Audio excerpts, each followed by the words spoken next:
Assalamualaikum warahmatullahi wabarakatuh. Alhamdulillah, bersyukur kehadirat Allah Subhanahu wa taala. Pagi hari yang berbahagia ini pada tanggal 24 berapa nih? 22 Muharram. Ya, kecepatan. 22 Muharram 1446 Hijriah, kita masih diberikan nikmat karunia kesehatan oleh Allah Subhanahu wa taala, dan lebih bersyukur lagi ke pengajian Ahad kita pada pagi hari ini di pekan keempat bulan Masehi. Ini juga dibersamai oleh jamaah ibu-ibu pimpinan wilayah Aisyah, pimpinan daerah Jakarta mana ini? Jakarta Pusat, Masya Allah. Jadi bersama ibu-ibu Aisyah Jakarta Pusat, ya, berbarengan tadi pagi menyelenggarakan kajian, ya, Semarak Muharram 1446 Hijriah, lanjut sampai sekarang ini non-stop. Nah, namanya ibu-ibu itu luar biasa, ya, multitasking. Yang kedua multi talent, nyuapin anak bisa, nyuapin lakinya juga bisa. Masya Allah, ya. Kemudian juga kerjaannya non-stop. Ini luar biasa nih. Saya bingung dari pagi jam berapa kemarin? Jam 6, setengah 6. Berarti belum masak di rumah, apa udah? Wah, luar biasa. Jadi udah beres bapak-bapak, ya, jangan salah. Ini ibu-ibu datang kemari ke Masjid At-Tanwir ini semua udah beres urusan dapur. Ya, alhamdulillahi rabbil alamin. Mari kita bersalawat salam kepada junjungan kita baginda Rasulullah Muhammad sallallahu alaihi wasallam. Allahumma shalli ala Muhammad wa ala ali Muhammad. Assalatu wassalamu alayka ya Rasulullah. Pagi hari ini sesuai dengan jadwal rutin saya, kita akan mengkaji tafsir Ibnu Katsir. Terus yang mau dikaji apa ayatnya Pak Ustadz? Insya Allah kita akan mengkaji ayat-ayat tentang millah Ibrahim. Tentang apa? Millah Ibrahim. Millah Ibrahim itu artinya agama Ibrahim. Akidah yang diyakini oleh Nabiullah Ibrahim alaihissalam. Di dalam Al-Quran ada 6 ayat yang mengulang kata-kata millata Ibrahim, dan selalu itu dikaitkan dengan agama Islam, syariat Islam yang dibawa oleh Nabi kita Muhammad sallallahu alaihi wasallam. Yang pertama ada di surat Al-Baqarah ayat 130, silakan catat. Yang kedua masih di surat yang sama, Al-Baqarah 135. Yang ketiga ada di surat Ali Imran 95. Berikutnya yang keempat ada di surat An-Nisa 125. Lalu yang kelima di surat Al-An'am ayat 161, dan yang keenam terakhir ada di surat An-Nahl ayat 123. Catat baik-baik. Insya Allah. Kira-kira apa yang mendasari, melatar belakangi Pak Ustadz ini kok bahas tafsir millah Ibrahim dari tafsirnya Ibnu Katsir? Ada pertanyaan begitu ya, terutama bagi ibu-ibu Aisyah yang baru ikut bergabung pengajian Ahad pagi di At-Tanwir ini. Karena di sini pengajiannya campur, ya, maksudnya walaupun duduknya nggak campur, tapi ini dihadiri oleh jamaah bapak-bapak dan ibu-ibu setiap hari Ahad pagi jam 8 di Masjid At-Tanwir. Di sini kagak ada hari liburnya, libur nasional kagak ada di sini. Ya, kayak warung Madura. Ya, liburnya kapan? Kiamat buka setengah hari. Sama itu kayak pengajian At-Tanwir begitu. Dia baru libur kalau pas kiamat aja, insya Allah. Bukanya setengah hari aja kiamat. Jadi begini, kenapa saya mengkaji Milah Ibrahim ini ya dalam tafsir Ibnu Katsir? Karena kan sekarang lagi rame. Rame apa? Rame heboh, ya, kontroversi. Ya, ada 5 anak muda yang datang ke Israel, ya kan? Ya kalau Bapak Ibu ramenya cuma ngeributin orangnya doang. Kalau saya nggak peduli. Kok bisa nggak peduli? Saya bukan ngeributin orangnya.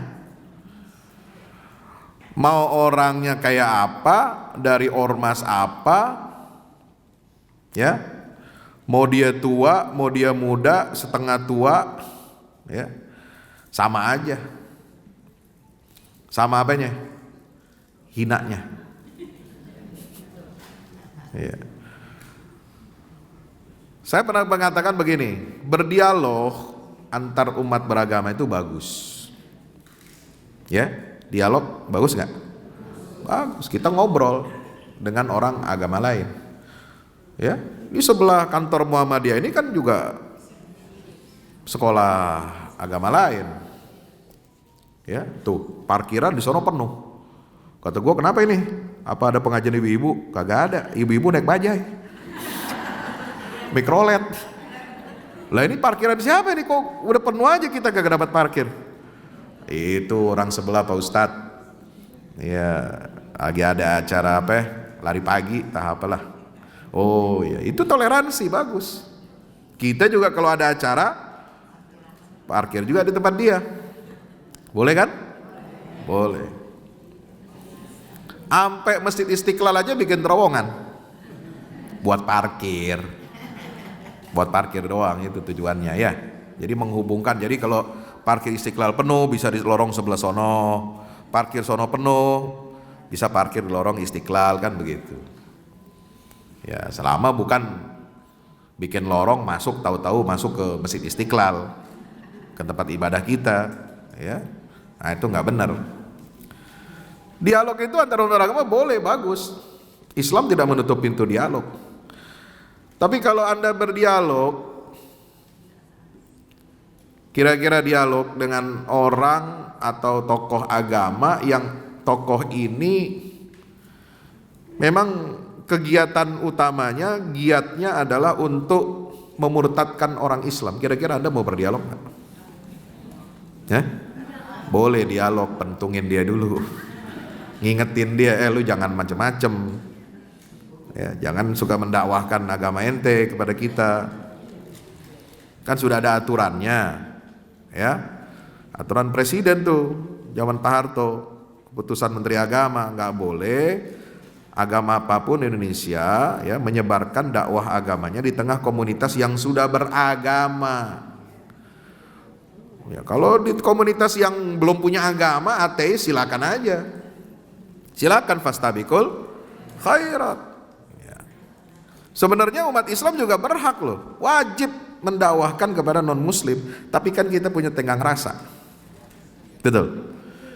Kalaupun kita dialog, itu dialognya ilmiah, artinya dakwah kepada umat non muslim itu bukan dengan cara iming-iming uang, iming-iming makanan, iming-iming sekolah, iming-iming bantuan ekonomi, sembako dan sebagainya, tapi dengan ilmiah, rasional. Makanya ada gerakan teman-teman para asatidz ulama kita yang membuat lembaga-lembaga dialog, itu isinya adalah tentang dakwah kepada para pendeta, tapi dengan cara yang ilmiah, rasional dan tidak menghujat.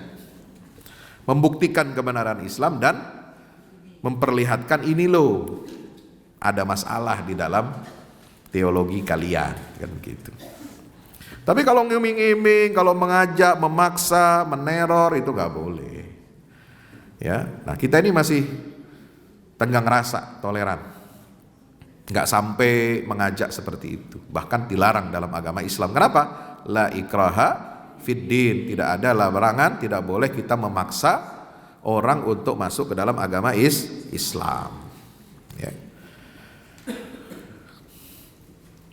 Kalau ada kita bermanis-manis, berdialog manis dengan orang yang suka memurtadkan umat Islam, itu saya bilang adalah tindakan kebodohan.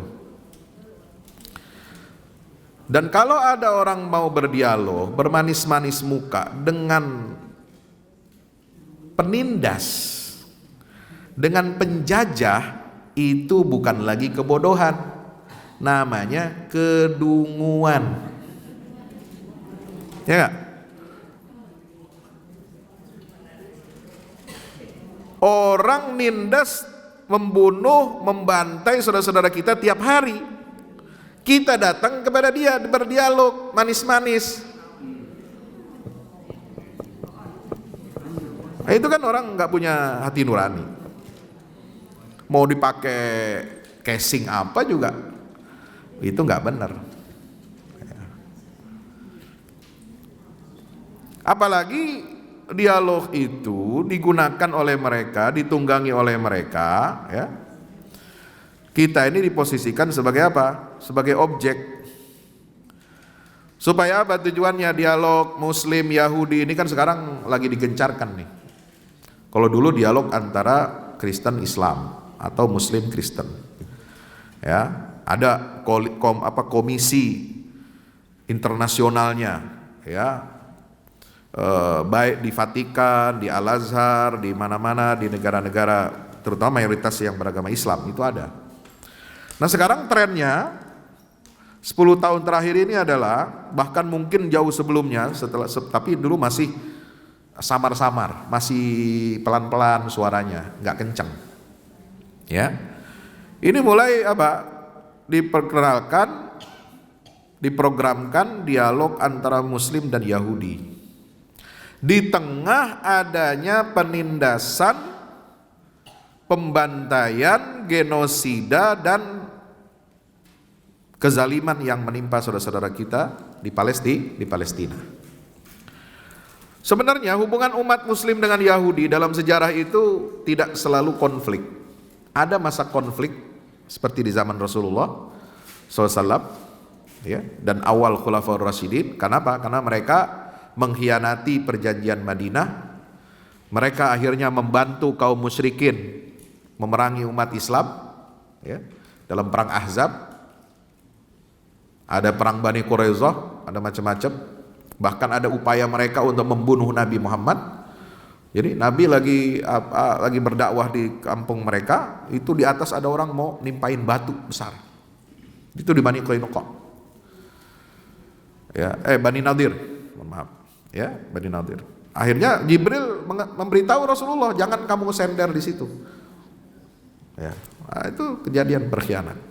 Ada lagi di Bani Qainuqa pasar, ada seorang wanita muslimah lagi belanja barang di toko Yahudi, diganggu sama orang-orang Yahudi. Ya, mereka melakukan pelecehan seksual. Lalu teriaklah, dia minta bantuan, ditolong sama seorang Muslim laki-laki di situ. Orang Muslim yang mau nolong ini akhirnya dibunuh, dikeroyok sama orang-orang Yahudi. Maka Rasulullah mengirim pasukan untuk memusnahkan orang Yahudi itu. 2, ya, Bani Qainuqa, Bani Nadir udah. Yang ketiga yang terakhir Bani Quraisyah. Mereka mengkhianati perjanjian Madinah. Kenapa? Karena mereka membantu kaum musyrikin Mekah dalam perang Ahzab, perang Parit, perang Khandaq, ya. Maka setelah selesai perang Ahzab, Allah Subhanahu wa taala hancurkan pasukan kaum musyrikin Quraisy dengan mengirimkan apa? Angin puting beliung dingin yang menghancurkan tenda, ya, menghancurkan kendaraan-kendaraan mereka, ya, sehingga mereka tidak bisa bertahan di tendanya. Kemudian mereka pergi pulang ke Mekah tanpa ada pertumpahan darah sedikit pun melukai umat Islam. Maka setelah kekalahan kaum musyrikin itu, Nabi menggerakkan pasukan kaum muslimin untuk ke perkampungan Bani Quraisyah, mengepung kampung mereka, benteng-benteng mereka. Nah, itulah kemudian turun surah Al-Hasyr. Di dalam surah Al-Hasyr juz keberapa? Ke-28. Ya, Al-Hasyr. Al-Hasyr itu artinya evakuasi, pengumpulan orang-orang Yahudi Madinah, dievakuasi, dikumpulin, dikeluarin dari Madinah, diusir dari Madinah. Sehingga apa? Tidak boleh ada orang Yahudi di Madinah, bahkan di Jazirah Arab. Nabi SAW berwasiat, tidak boleh ada dua pengikut agama yaitu Islam dan Yahudi di Jazirah Arab ini. Nggak boleh berkumpul di sini. Maka wasiat itu dijalankan oleh Khalifah Umar bin Khattab, seluruh Jazirah Arab semua dibersihkan dari Yahudi. Ya, kalau mereka mau hidup, ya hidup, ente pindah, jangan, nggak boleh di sini. Silakan hidup di tempat lain. Tapi di Jazirah Arab nggak boleh. Nah, hadirin rahmati Allah, setelah itu ya, hubungan Muslim dengan Yahudi ini ya, ada masanya juga mereka ini akur. Ya. Ketika menghadapi kejahatan, kebiadaban kelompok Kristen. Ya, jadi Kristen itu juga ada jahatnya juga. Dalam sejarah ada. Ya, di dalam sejarah Islam itu ada, meskipun dikatakan di dalam surat Al-Maidah itu ya, itu yang paling dekat hubungannya dengan orang-orang muslim beriman itu adalah orang-orang yang mereka mengatakan kami adalah Nasrani. Ya, itu dalam konteks siapa? Raja Negus dari Habasyah atau Abesinia. Sekarang itu daerahnya namanya apa itu? Ethiopia. Ya, di Ethiopia, benua Afrika itu negara yang sampai sekarang alhamdulillah mayoritas Muslim, dan di situ ada bekas Raja Negus ya, yang menerima sahabat Nabi SAW hijrah pertama. Jadi sebelum hijrah ke Madinah, ada hijrah dulu ke Habasyah. Ya, itu beberapa puluh orang sahabat Nabi termasuk Ja'far bin Abi Thalib dan Utsman bin Affan beserta istrinya, yaitu anak atau putri Rasulullah SAW. Itu hijrah ke Habasyah. Nah, di masa-masa kelam hubungan Muslim dan Kristen, Yahudi ini menjadi partner kita. Ya. Contohnya di mana? Ketika di Andalusia. Di Andalusia itu umat Islam berkuasa lama, selama 7 abad. Dari abad awal ke abad ke-8, 711 Masehi, sampai Islam keluar secara total dari Spanyol, itu tahun 1492 ketika Granada jatuh ke tangan umat Katolik. Berapa abad? 8 abad, hampir 8 abad. Jadi 711 sampai 1492. Jadi kurang lebih 780 tahun. Ya, itu lama tuh peradaban itu. Ya, makanya kalau ibu-ibu pengen tahu sejarah peradaban Islam di Eropa, mesti datang ke Spanyol. Ya, itu yang namanya Real Madrid, Barcelona, apa segala macam, itu semua kota-kota Islam. Menara-menara masjid banyak di sana. Ya, ulama-ulama yang lahir di Cordova, di Toledo, di Sevilla, ya, di Madrid, itu banyak sekali. Ya. Terutama para ahli fikih, para ahli tafsir, para ahli hadis, ahli sastra, itu banyak sekali ulama-ulama kelahiran Spanyol. Ya, luar biasa. Nah, ketika itu hubungan umat Islam dengan Yahudi akur. Kenapa? Karena Yahudi dilindungi oleh umat Islam dari apa? Dari kekejaman Katolik. Setelah ada inkuisisi di Eropa tahun 1492, Spanyol mengusir umat Islam dan Yahudi ini ya diterima sebagai penerima suaka politik di kerajaan Ottoman Utsmaniyah yang ada di Turki. Ya, maka dia diterima tuh di Turki. Ya, di Afrika Utara, di Tunis, di Maroko ada beberapa komunitas Yahudi. Kenapa? Mereka lari dari kejaran orang-orang Kristen di Spanyol, menyelamatkan diri bersama umat Islam. Mereka tinggal di bawah perlindungan Kesultanan Utsmaniyah atau Ottoman Turki. Sampai abad modern tahun 1917, Yahudi internasional berkolaborasi dengan Inggris untuk menghancurkan kerajaan Ottoman Turki, kerajaan Islam Turki. Dalam apa? Perang Dunia ke-1. Perang Dunia berapa? Ke-1. Ini ibu udah lahir belum? Belum ya? Mungkin neneknya baru udah lahir di situ. Tahun 1915 ya, kalau nggak salah, sampai 18, 3 tahun. Nah 1917 ya, Perdana Menteri Inggris atau Menteri Luar Negeri Inggris ya, James Arthur Balfour itu mengeluarkan surat perjanjian atau deklarasi janji Inggris untuk memberikan tanah Palestina kepada bangsa Yahudi kalau dia menang perang dunia ke-1. Nah itu, jadi penjajahan Palestina itu dimulai dari tahun 1917 sebenarnya. Tapi yang berkuasa di situ Inggris. Inggris yang kasih jalan masuk. Ya. Mulailah Yahudi membeli tanah, membeli ladang, membeli kebun, membeli properti ya di Palestina. Ya, walaupun saat itu kerajaan Ottoman Turki masih ada, masih berdiri, tapi udah lemah. Kenapa? Kalah perang dunia ke-1 dan puncaknya tahun 1924 kerajaan Islam Turki itu bubar. Kekhalifan Islam bubar, diganti dengan republik, udah lepas betul Palestina dari umat Islam.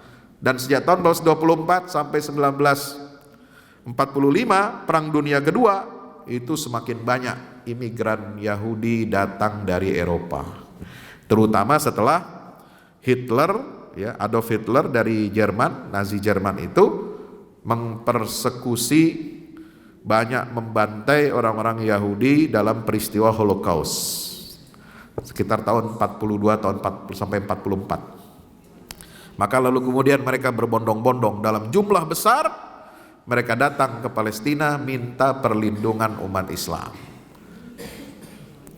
Jadi begitu ceritanya. Nah, itu hubungannya masih bagus, tapi jadi udah buruk nih hubungan. Ya. Kenapa? Karena mereka ingin mencaplok tanah Palestina yang dulunya mereka dilindungi oleh umat Islam, tapi setelah diberi janji oleh Inggris, mereka ini ya mereka ngelunjak, merasa punya kekuatan,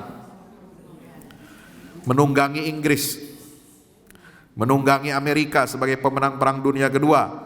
Lalu mereka mau mendeklarasikan berdirinya negara untuk bangsa Yahudi yaitu Israel. Ditentanglah oleh bangsa Arab, umat Islam baik di Palestina maupun di seluruh dunia Arab. Maka terjadilah perang tahun 48 setelah negara Israel berdiri tahun 48 itu. Nah itulah mulai konflik. Nah sekarang kalau kita pengen dialog dengan Muslim dengan Yahudi di tengah penjajahan Palestina, penindasan terhadap bangsa Palestina, dan sudah jelas mereka melakukan pelanggaran hukum internasional, melakukan genosida terhadap bangsa Palestina. Setelah keluar kemarin beberapa hari yang lalu keputusan internasional Court of Justice ya, di mana? Di Belanda ya, Mahkamah Internasional memutuskan apa? Bahwa pendudukan Israel di atas tanah Palestina itu adalah ilegal. Maka mereka harus keluar, angkat kaki dari tanah Palestina. Mereka tidak punya hak sejarah, ya, hak politik, hak ekonomi, hak sosial nggak punya. Itu keputusan internasional itu. Maka di tengah situasi seperti itu, kalau kita dijebak untuk melakukan dialog antara Muslim Yahudi, pasti ada tujuan-tujuannya.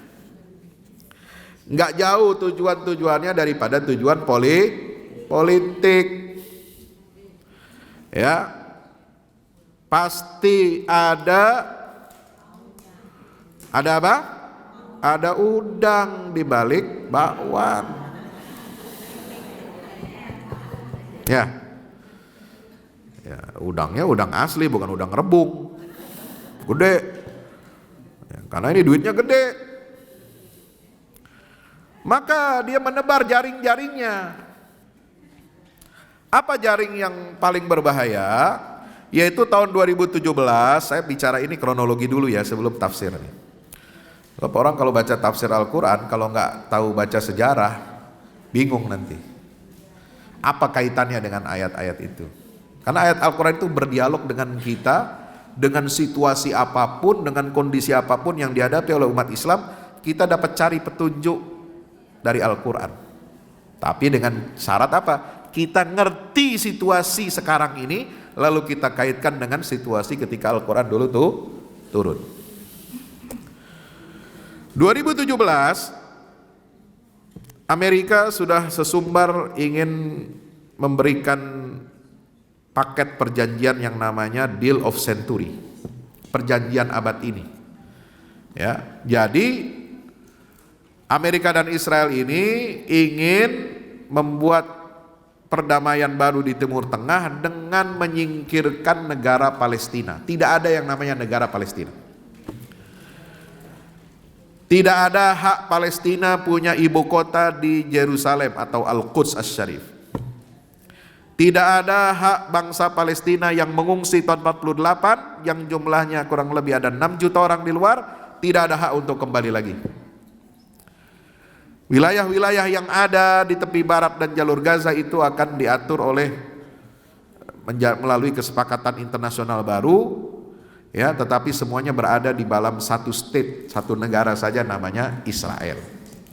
Maka tidak ada yang namanya solusi dua negara. Dulu ketika tahun 93 perjanjian Oslo, perjanjian damai Arab Israel, itu menjanjikan adanya dua negara, Israel dan Palestina. Makin kesini 2017 nggak ada namanya negara Palestina. Tahun 2018 Amerika memindahkan kedutaan besarnya kemana?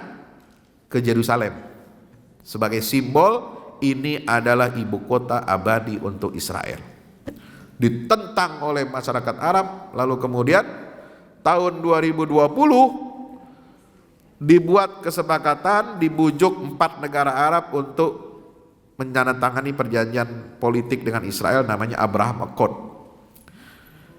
Uni Emirat Arab bulan Agustus 2020, Bahrain September 2020, Sudan Oktober 2020, Maroko, kerajaan Maroko itu Desember 2020. 4 negara. Dari situ apa? Dari situlah kemudian mereka menggencarkan kampanye agar diterima oleh dunia Islam, nih si Israel ini, ya, penjajah ini, penindas ini, supaya dia diterima oleh dunia Islam, bukan cuma perjanjian politik, tapi ingin menaklukkan kawasan dunia Islam ini dengan apa? Dengan paket dialog antar Muslim dan Yahudi yang namanya mempromosikan apa? Abrahamic religions atau Abrahamic faith, ya, agama Abraham. Agama Ibrahim itu katanya ada 3, Yahudi, Kristen dan Islam. Nah ini harus di blender jadi satu, ya. Namanya agama Ibrahim, Ad-Diyana Al-Ibrahimiyah. Jadi satu agama Ibrahim yang menyatukan 3 agama di dunia Islam dan dunia Arab, ya, membentuk negara konfederasi di Timur Tengah di bawah kendali dan kontrol Israel. Ini proyek politiknya. Maka dari tahun 2001, ya, disebarkan ke dunia Islam kampanye ini. 2022 udah mulai buka kantor di Jakarta. Lembaga namanya Rahim, The Ibrahim Heritage Study Center for Peace. Itulah lembaga yang didirikan oleh anak-anak muda yang kemarin pergi ke Israel. Oh, bulat. Paham? Sampai sini paham kronologinya? Kalau nggak diceritain kagak paham. Inilah lalu kemudian yang menyebar, merembes kemana-mana, ya, namanya air, ya kan, bocor halus dikit akhirnya bocor gede. Masuklah dia ke Istiqlal, masuklah dia ke NU, masuklah dia ke UIN, masuklah dia ke Muhammadiyah. Loh, kok jangan? Nah, emang udah masuk. Buka aja lihat berita Republika. Ada kerjasama pelatihan guru-guru. Ya mohon maaf ini saya sampaikan di sini ya, supaya gini introspeksi, dihentikan kerjasama itu. Kenapa? Karena pakai institut namanya Lemena untuk menyebarkan paham Abraham religion atau Abrahamisme ini. Sudah ada 5 angkatan atau 8 angkatan, itu kurang lebih ribuan guru yang sudah di training secara online, kerjasama dengan Lemena Institute. Nah, institut ini sayap lembaga yang menjadi operator ya think tanknya Yahudi, American Jewish Committee, yang mendatangkan tokoh dari sana Yahudi untuk ceramah di berbagai institusi dan lembaga Islam di Indonesia. Nah, ini namanya bocor. Maka kita harus mengerti apa itu Abraham religion, apa itu millah Ibrahim. Ya. Nah, kalau kita lihat dalam Al-Qur'an dari 6 ayat tadi, saya mau pilih satu aja deh yang gampang. Ini surat Al-Baqarah 130 ya. Wa may yarghabu 'an millati Ibrahim illa man safiha nafsah wa laqad istafainahu fid dunya wa innahu fil akhirati laminas salihin. إذ قال له ربه أسلم قال أسلمت لرب العالمين ووصى بها إبراهيم بنيه ويعقوب يا بني إن الله اصطفى لكم الدين فلا تموتن إلا وأنتم muslimun. Coba baca Pak ayatnya, terjemahnya Pak. Ada yang mau baca terjemah ayatnya? Udah ada yang bawa Quran? Nah, silakan.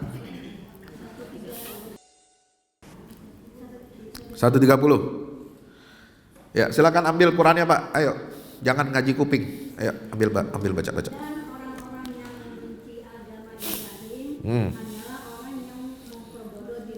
Ya.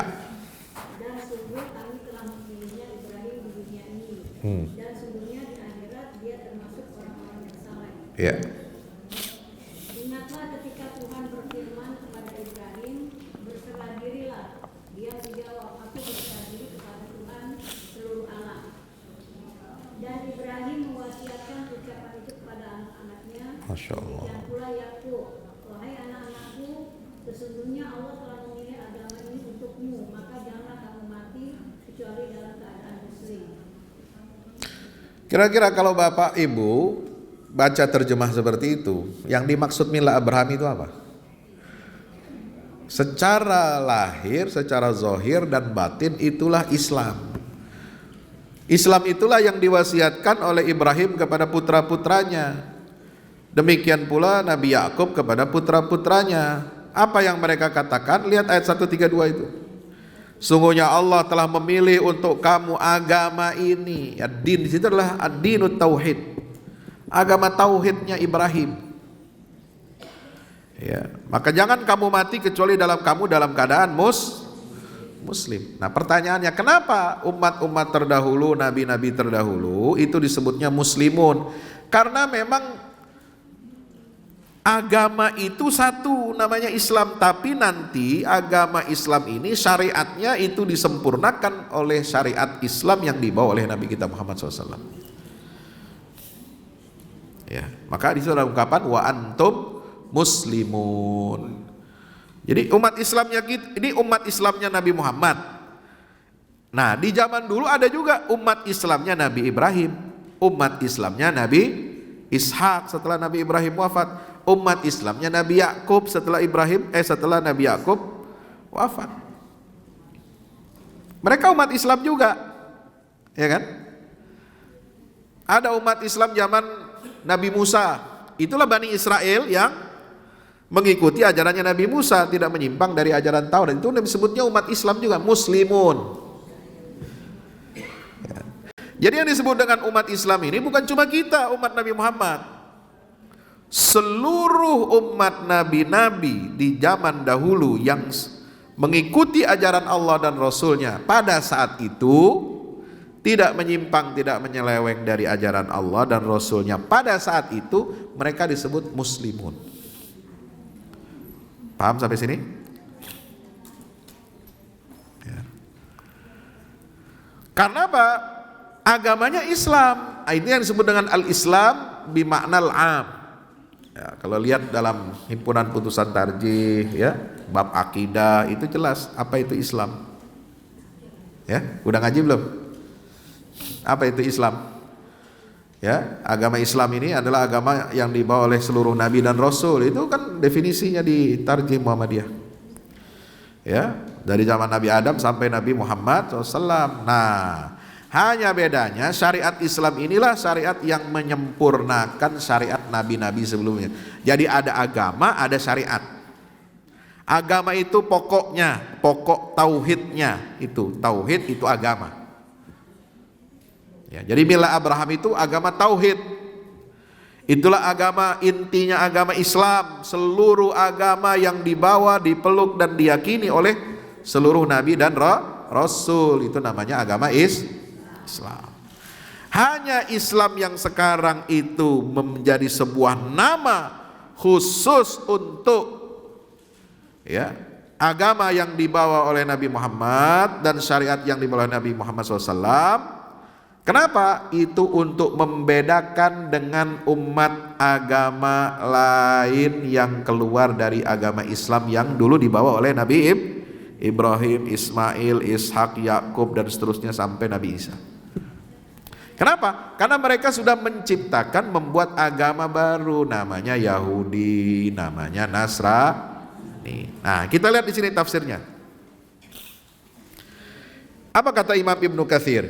Yaqulu tabaraka wa ta'ala raddan 'alal kuffari fi mabtada'uhu wa ahdatsuhu minasyirki billah.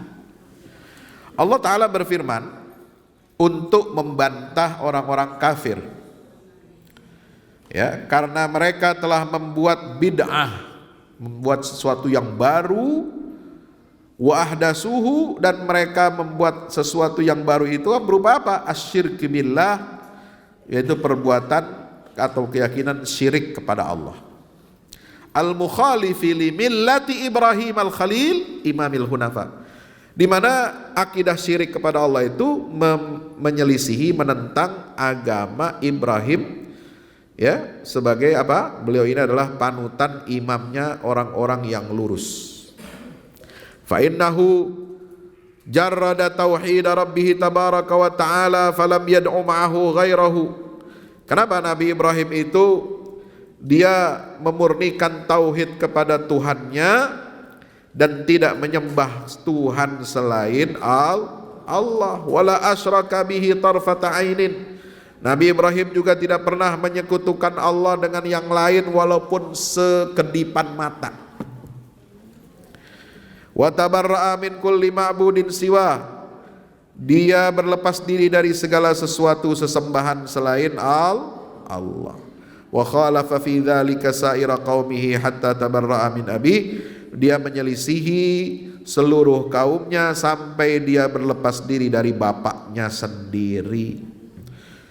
Apa firman Allah? Nah, di sini Imam Ibnu Katsir menyebut beberapa surat ayat dari Al-Qur'an yang membuktikan bahwa Ibrahim itu bukanlah orang musyrik. Yaitu surat Al-An'am 78 79. Ya qaumi inni bari'um mimma tusyrikun inni wajjahtu wajhiya lilladzi fataras samawati hanifan wa ma ana minal musyrikin. Nah, itu kan sebagian ini ayatnya dijadikan doa iftitah. Ya, itu hadisnya sahih juga walaupun kita pakai yang redaksi yang lain. Tapi boleh baca doa iftitah pakai ayat ini. Ya. Kemudian Di surat yang lain, surat Az-Zukhruf ayat 26 27, wa idz qala Ibrahimu li abihi wa qaumihi innani bara'um mimma ta'budun illa alladhi fatarani fa innahu sayahdin. Di ayat yang lain At-Taubah ayat 114, wa ma kana istighfaru Ibrahim li abihi illa an mau'idati wa'adaha iyyah falamma tabayyana lahu annahu aduwwun lillahi tabarra'a min inna Ibrahim la'awwahun halim. Jadi ini membuktikan ayat-ayat bahwasanya Nabi Ibrahim itu tidak pernah berbuat syirik kepada Allah. Dia berlepas diri dari semua sesembahan. Apakah sesembahan sekutu bagi Allah itu berupa benda, ya, seperti berhala, atau makhluk angkasa, bulan, bintang, ya, matahari, gitu ya, pohon, gitu, atau makhluk-makhluk yang lainnya, ya, atau yang dimodifikasi, dikemas-kemas. Sebenarnya kami tidak menyembah matahari, tidak menyembah bulan, tidak menyembah patung, tidak menyembah makhluk benda kasar, tapi yang kami anggap itu adalah misalnya seperti keyakinan Trinitas. Nah, itu menganggap apa? Nabi Isa itu putra Allah, Nabi Isa itu adalah Tuhan dan sebagainya. Maka di dalam Al-Quran kan sudah dijelaskan apa? Laqad kafaral ladzina qalu innallaha huwal masih ibnu Maryam. Itu telah jatuh kepada kekufuran. Ya. Nah, maka nggak boleh ada pengikut, ya, atau yang mengaku sebagai pengikut nabi-nabi keturunan Nabi Ibrahim di kalangan Bani Israel yang kemudian menyatakan bahwa kami menyembah ini, tapi mengatakan itu Ibrahim masih keluarga kami.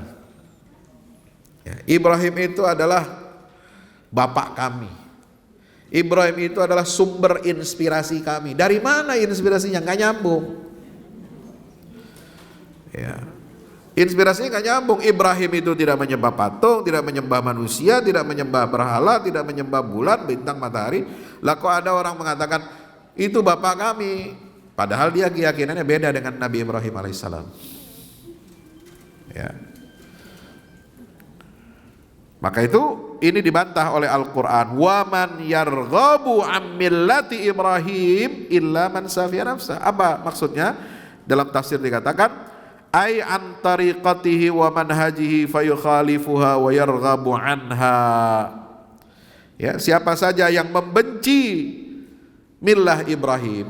Millah itu artinya apa? Tariqahnya, jalan hidup yang dipilih oleh Nabi Ibrahim. Metode, ya, Nabi Ibrahim dalam beragama, lalu kemudian dia menentang, menyelisih, membencinya, maka orang itu illa man safiya nafsah, dia adalah orang yang membodoh-bodohi dirinya sendiri. Berarti apa? Kata lain daripada bodoh? Safah itu dungu.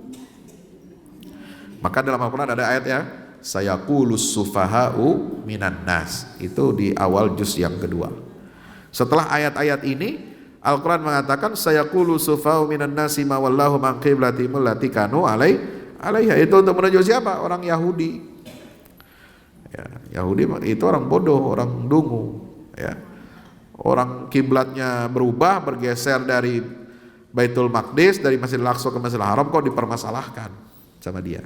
Padahal Nabi Muhammad minta arah kiblat itu berubah dari Masjidil Aqsa ke Masjidil Haram itu adalah karena yang dibangun pertama kali. Jadi ini ingin mengembalikan kepada status Masjidil Haram atau Masjidil Aqsa, Ka'bah itu pertama yang dibangun oleh Nabi Ibrahim alaihissalam. Baik. Jadi apa di sini? Zalama nafsahu bisafahihi wa su'i tadbirihi bitarkihil haqqa ila dhalal. Jadi orang yang membenci agama Ibrahim, membenci tauhid, ya, dia itu adalah orang yang menzalimi dirinya. Menzalimi dirinya. Kenapa dia menzalimi dirinya? Karena kebodohannya bisa fahihi wa su'i tadbirihi, dan karena buruknya. Apa buruknya apa ini? Buruknya, ya, pengelolaan orang tersebut, ya, Ya, dalam urusan hidup ini ternyata ada mismanagement. Ya. Kalau salah urus gimana? Anak kalau salah urus gimana jadinya? Jadi nakal, jadi berandalan, ya. Kenapa? Salah urus, salah asuh, ya, salah asuhan, kata Abdul Muiz, ya. Jadi orang nggak punya akhlak, nggak punya beradab, kalau orang itu salah asuhan. Nah, kalau dalam beragama juga salah asuhan, salah memanage diri kita, salah memilih, ya. Allah sudah berikan kebebasan memilih itu agama yang benar mana, yang man syaa falyu'min wa man syaa falyakfur. Siapa yang mau dia beriman, berimanlah, siapa yang mau kafir, kafirlah. Itu Allah sudah kasih kebebasan. Tapi ketika kita memilih, milihnya harus benar, ya. Dan dia bertanggung jawab atas pilihannya tersebut, gitu. Nah, ada manusia, ini kata Imam Ibnu Katsir, itu orang bodoh, dungu, dan salah manajemen, mismanagement, salah asuhan. Salah asuhan manusia ini bagaimana? Kalau anak manusia atau binatang yang nggak diurus sama orang tuanya, dilepas begitu aja sama orang tuanya, nggak ada tanggung jawab orang tuanya. Nah, itu salah asuhan. Tapi kalau salah asuhan dalam kehidupan manusia, dengan cara bagaimana? Bitarkihil haqqa ila dhalal, dengan cara dia meninggalkan yang hak, dia ambil yang salah, yang sesat. Ya, ini ada air putih yang bagus, yang sehat, dia ambil air yang bukan air yang sehat, yang bagus, tapi yang dia ambil pilihan yang lain yang ada racunnya. Apa contohnya? Minuman keras, ya, ya, apalagi minuman yang berbahaya, ya. Nah, itu kan makanya Nabi SAW dulu kan ditawari ketika Isra Mi'raj, itu ditawari minum air susu atau minuman keras, khamar. Nabi memilih susu putih. Kenapa? Itu segar, itu bagus, ini sehat. Kalau khamar itu memabukkan, memberikan bahaya, madarat, nauzubillah min zalik, ya. Nah, sama orang kalau beragama itu jangan mismanagement hidupnya, dia meninggalkan yang hak kepada yang sesat. Haitsu khalafa tariqa man istufiya fid dunya lil hidayati war rasyad, dia menyelisihi jalannya orang, yaitu Nabi Ibrahim yang terpilih di dunia untuk membawa petunjuk, membawa hidayah. Wa min hadatsati sinnihi, itu sejak beliau masih muda. Nabi Ibrahim itu sudah menjadi pilihan Allah sejak masih muda, ila anittakhadahullahu khalila, sampai ketika beliau dewasa diangkat, dijadikan kekasih oleh Allah. Dan di akhirat, wa huwa fil akhirati minas sholihin as-suada, di akhirat dia termasuk orang soleh, ya. Fataraka tariqahu hadza, lalu ada manusia yang meninggalkan jalannya Nabi Ibrahim. Wa maslakahu, ya, metode hidupnya Nabi Ibrahim. Wa millatahu, meninggalkan agamanya Nabi Ibrahim. Wattaba'a turuqad dhalalati wal ghai, dia mengikuti jalan-jalan kesesatan dan kebinasaan. Fa ayyu safahin a'zam min hadza, kata Ibnu Katsir, kedunguan apa yang lebih besar dari orang seperti ini? Udah dikasih jalan lurus, dikasih jalan benar, ada contohnya, ada kebaikannya, kok dia milih jalan yang bengkok, dia milih jalan yang sesat. Itulah kedunguan yang paling dungu, ya. Kama qala ta'ala, inna syirka la zulmun azim. Allah Ta'ala berfirman, sungguhnya kemusyrikan itu adalah perbuatan zalim yang paling besar. Nah, kalau kita lihat bagaimana pendapat para ahli tafsir, kalangan sahabat dan tabi'in, qala Abul Aliya wa Qatadah nazalat hadhil ayatu fil yahud. Nah, ini Ayat ini turun kepada orang Yahudi, maksudnya mengecam orang-orang Yahudi ketika Nabi Muhammad masih hidup. Ahdatsu tariqat laysat min indillah. Mereka sudah membuat jalan yang baru yang bukan berasal dari Allah. Ya, terus kalau ente sekarang mau berdialog dengan Yahudi, mau mengakui kebenaran agamanya dia, terus ngajak umat Islam melebur dalam sebuah agama yang mereka rekayasa, ini namanya apa? Padahal ayat ini turun untuk mengecam orang Yahudi. Bodoh kita jadinya, dungu jadinya. Wa may yarghabu an millati Ibrahim illa man safiha nafsah. Ya. Jadi nggak usah saya yang menjawab, Imam Ibnu Katsir sudah jawab ini. Ahdatsu tariqan laysat min indillah wa khalafu millata Ibrahim fima akhadhuhu. Mereka sendiri menyelisihi dan membangkang dari millahnya Ibrahim. Agama Ibrahim yang mereka karang-karang berarti berbeda dengan agama Ibrahim yang disebutkan di dalam Al-Qur'an.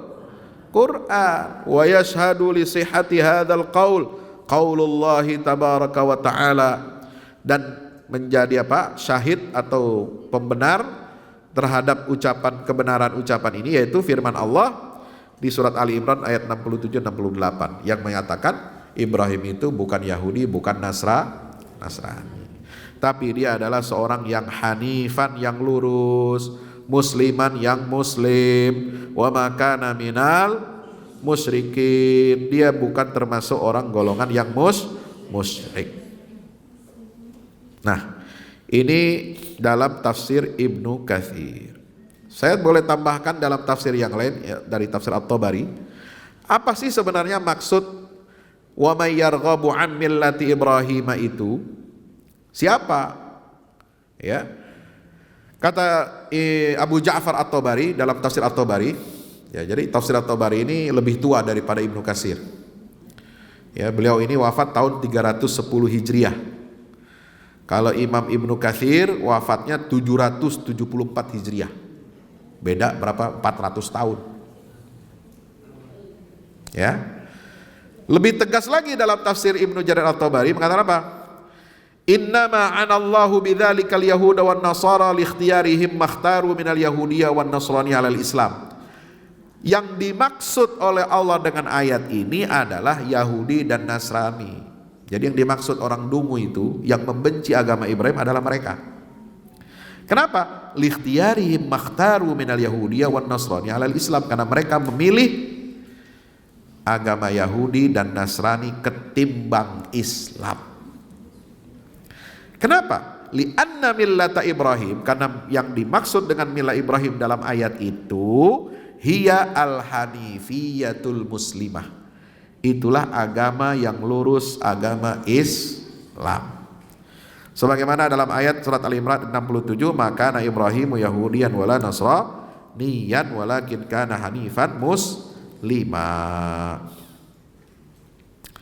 Nah, dari Qatadah, ya, may yarghabu an millati Ibrahim illa man safiya nafsah raghiba an millatihi al-yahudu wan nasara.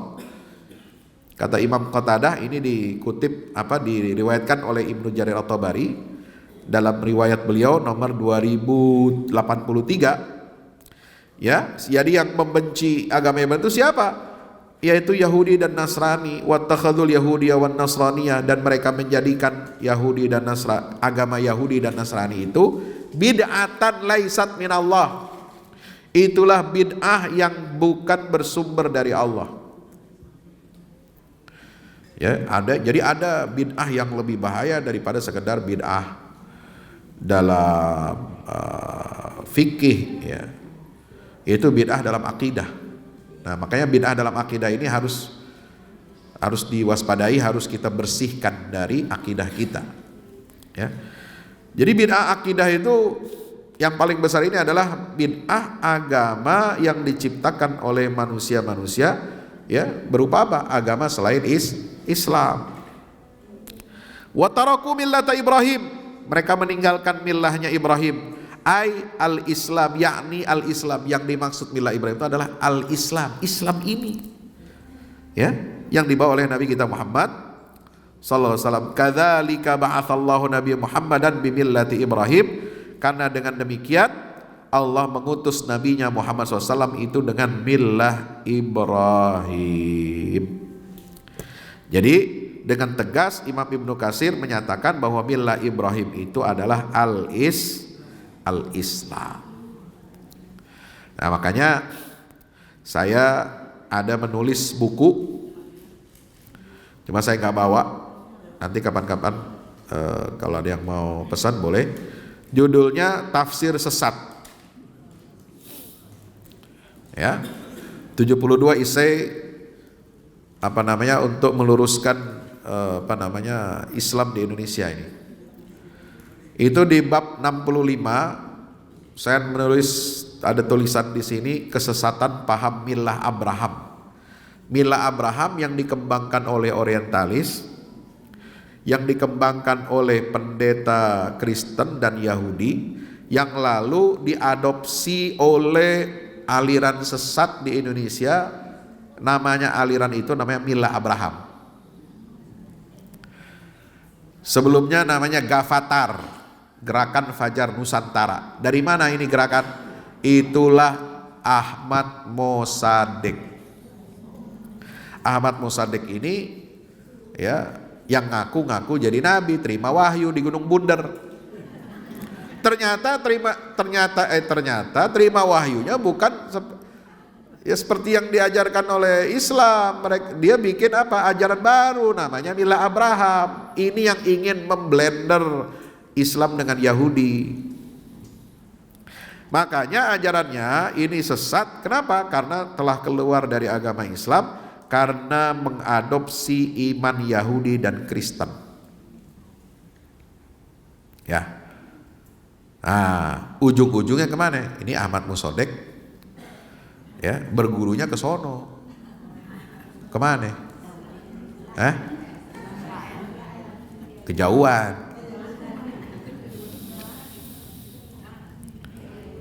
Coba cari searching. Bergurunya ke situ. Kemana?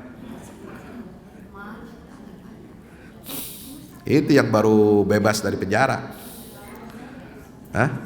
Yang nyanyi-nyanyi di masjid dia, di pesantren dia, Halohem, halohem, halohem. Oh, bulat. Ya.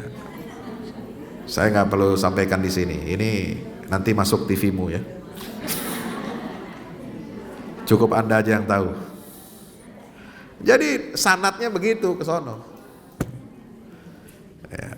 Kenapa dia bisa nyanyi lagu Yahudi itu? Ya karena memang mengajarkan itu. Millah Abraham. Apa kesesatannya? Di sini saya tulis, mengusung teologi inklusif pluralis dengan dalih agama Ibrahim. Ini di halaman 546 saya tulis. Yang kedua, mengajak umat muslim menghormati tradisi Sabat Yahudi di samping tetap mendirikan ibadah sholat Jumat. Jadi agama ini, kelompok Ahmad Mossadegh ini, Gavatar millah Abraham ini, dia ibadahnya Jumatannya hari Sabtu. Ya. Kemudian yang ketiga, menjustifikasi Isa Al-Masih sebagai penebus dosa umat manusia. Ya. Ini jawabannya ada semua di sini di buku saya. Yang keempat, menafsir ulang Al-Quran agar setuju atau cocok dengan konsep Trinitas Kristen. Itulah millah Ibrahim. Menafsir ulang hari kiamat sebagai hari kemenangan millah Abraham. Nah, ini saya bantah. Kenapa? Karena ulama semua sepakat yang namanya millah Abraham itulah al-Islam yang dibawa, dijaga kemurniannya oleh Nabi kita Muhammad SAW sebagai pewaris satu-satunya yang sah, legal dan benar, valid. Itulah agama yang ditinggalkan oleh Nabi Ibrahim alaihissalam. Dari halaman 545 sampai 563 di buku saya. Demikian yang dapat saya sampaikan, mudah-mudahan bermanfaat. Ya. Jadi hati-hati dengan tawaran-tawaran semacam itu. Ini banyak jebakan-jebakan. Ya, banyak hal area yang abu-abu, gray area. Ya. Pokoknya kalau yang mengajak itu musuh kita berdialog, dia melakukan perbuatan-perbuatan yang jelas-jelas menyalahi ya kemanusiaan, menyalahi akal sehat, menyalahi akidah tauhid kita, pokoknya itu udah harus kita curigai. Mau dibungkus sebagus apapun, ujung-ujungnya supaya apa? Anda umat Islam kami ajari begini. Ini kan lucunya begini nih. Hoi. Lucunya begini. Orang Islam, guru-guru muslim, guru-guru pesantren, guru sekolah Islam diajari tentang Islam toleransi oleh orang kafir. Pendeta lah, rabi lah, anu lah. Kita terima dia, tapi nggak pernah ada, mohon maaf, seminari, ya, calon lembaga yang mendidik pendeta dan rabi dalam agama Kristen dan Yahudi. Apakah pernah mereka mengundang ulama untuk menjelaskan akidah tauhid yang benar? Nggak ada. Karena mereka tahu kalau diajarin begitu pada murtad semua agama dari ini. Pada keluar dia dari agamanya. Ya. Nah yang diajarin begini-begini yang sesat-sesat ini kepada umat Islam aja. Aneh. Lah kok mau kita terima itu gimana?